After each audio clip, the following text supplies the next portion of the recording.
எனக்கு என்னன்னே தெரியல. உன் மேல ஒரு ஆர்வம், ஆசை எல்லாமே வந்துருச்சு. உன்ன பார்த்த உடனே நீ தான் எனக்கு மனைவி ஆகணும்னு தோணுச்சு கௌதமி." இத கேட்ட கௌதமிக்கு சந்தோஷமே இல்லையாம். நம்மள ஊரே வந்து நல்லா இல்ல, அழகா இல்ல, அசிங்கமா இருக்கிறேன், குள்ளமா இருக்கிறேன், கலரா இல்ல, முகத்துல கண்ண தேட வேண்டியதா இருக்குன்னு இப்படியெல்லாம் சொன்ன வாய்களுக்கு நடுவே, இந்த மாதிரி ஒரு சொற்கள கௌதமியால ஜீரணிக்கவே முடியலையாம். கௌதமி, நம்மளுடைய இந்த புற அழகு வந்து கொஞ்ச நாளைக்கு தான் நீடிக்கும். நமக்கு வயசாயிடுச்சுன்னா இந்த அழகு எப்பவுமே நம்மள விட்டு போயிடும். முடி கொட்டிடும், கலர் கம்மியாயிடும், 1008 வியாதி இருக்கும்.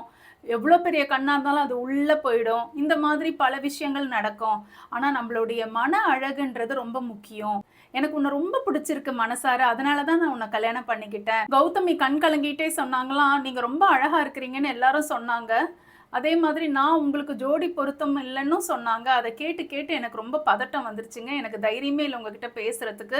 ஆனா நீங்க இந்த மாதிரி சொல்றீங்களே, எனக்கு ரொம்ப விசித்திரமா இருக்கே அப்படின்னு சொன்னாங்களாம். இவனு